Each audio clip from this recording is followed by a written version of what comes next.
Hello and अस्सलाम वालेकुम। आज मैं आपको बताने जा रहा हूँ दुनिया की चंद बड़ी शख्सियात और उनके तरीका हाय वारदात। आज का जो वीलॉग है वो डॉन अखबार के नामवर कॉलम निगार नदीम एफ प्राचा साहब के कॉलम द पिटफॉल्स ऑफ पॉलिटेनमेंट से माहूज है। पॉलिटेनमेंट बुनियादी तौर पर पॉलिटिक्स और एंटरटेनमेंट का मुरक्कब है। ये दोनों अल्फाज के बिलतरतीब पहले और आखिरी हिस्सों को ब्लेंड करके बनाया गया है। पॉलिटेनमेंट का मतलब है सियासत और इंडस्ट्री का गठजोड़, या कैसे सियासत में एंटरटेनमेंट को इस्तेमाल करके अपना कैरिज्मा या असर कायम रखने या बढ़ाने की कोशिश की जाती है। कौन से लोग ये करते हैं और वो क्या तरीके अपनाते हैं ताकि वो ज्यादा से ज्यादा लोगों की तवज्जो हासिल कर सके, इस बारे में बात करने के लिए आज मैं ये व्लॉग कर रहा हूं। दरअसल 2010 के बाद से दुनिया में चंद पॉपुलिस्ट लीडर्स का बयानिया बड़ा मजबूत है।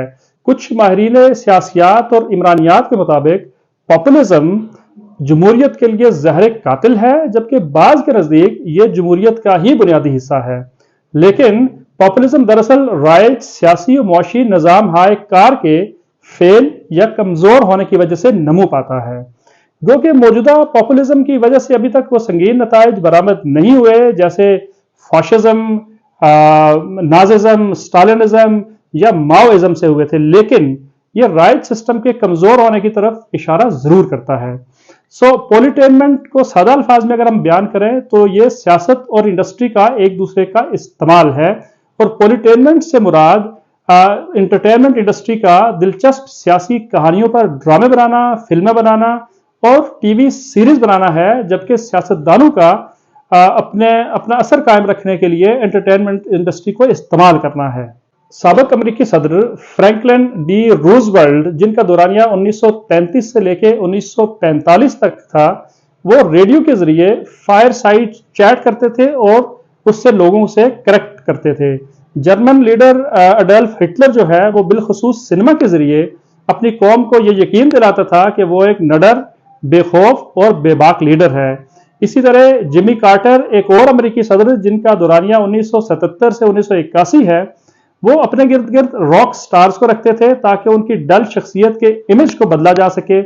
इसी मुनासिबत से उन्हें जिमी कार्टर को रॉक एंड रोल प्रेसिडेंट भी कहा जाता था। आजकल नरेंद्र मोदी भी बॉलीवुड के जुर्मट में रहते हैं ताकि वो अपने इमेज को ग्लैमराइज कर सके, और वो रेडियो पे एक प्रोग्राम मन की बात भी करते हैं, जो कि मैं समझता हूं कि सदर फ्रैंकलिन डी रूजवेल्ट की कॉपी है। पॉलिटिकल कम्युनिकेशन के स्कॉलर डीन डी नमो का कहना है कि सियासत को पॉप कल्चर के जरिए पेश करने से सियासत और सियासतदानों के असल चेहरे के बजाय फेक चेहरे की रूनमाई होती है। वो लोगों को पॉलिटिकल फेरीलैंड में ले जाता है और लोगों की हकीकी सियासत की परसेप्शन को मुतासर करता है। इसमें चार बातें आम हैं। नंबर एक, एंटरटेनमेंट इंडस्ट्री ऐसे मॉर्निंग शोज करती है जिनमें सियासतदान बुलाए जाते हैं और उनकी सॉफ्ट साइड दिखाई जाती है। हंसी मजाक और हल्के फुल्के अंदाज में उनकी इमेज बिल्डिंग की जाती है और उसका मकसद लोगों को एंटरटेन करना होता है। नंबर दो, ऐसे टॉक शोज होते हैं, इनमें जानबूझकर मेहमानों को आपस में लड़ाया जाता है और सियासतदान ये समझते हैं कि उन्होंने लड़ाई के जरिए और जज्बातियत के जरिए लोगों को मुतासर कर लिया है, उनसे एंगेज कर लिया है, जबकि एंकर पर्सन ये समझता है कि उसने फ्री स्पीच का मुकम्मल मुजाहरा करवाया है। इसी वजह से 2003 से लेकर 2018 तक पाकिस्तान में सियासी टॉक शोज की रेटिंग्स ड्रामों की रेटिंग से ज्यादा रही है। तीसरी आम बात इसमें यह है कि जो सियासतदान जोश और जज्बे से टॉक शोज में हिस्सा लेते हैं वो बार बार बुलाए जाते हैं। यही वजह है कि इमरान खान को भी 2011 से पहले टॉक शोज में बाकायदा मदऊ किया जाता था।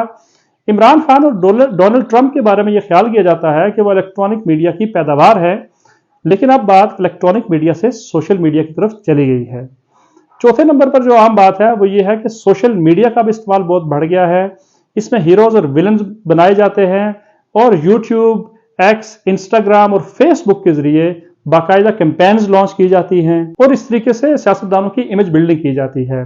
इन चार तरीकों से पॉलिटेनमेंट ने पॉपुलिज्म को बड़ी हद तक फरोग दिया है, लेकिन पॉपुलिज्म के नताइज बहुत खतरनाक भी हो सकते हैं। ये कोई फिल्म नहीं है जिसमें आखिर पे बहरहाल फिल्म जो है वो फिल्मी रहती है, बल्कि इसके असरात अमली जिंदगी पर भी पड़ते हैं। इसीलिए पॉपुलिज्म को सियासत में एक अहम मुस्तकिल खतरा समझा जाता है।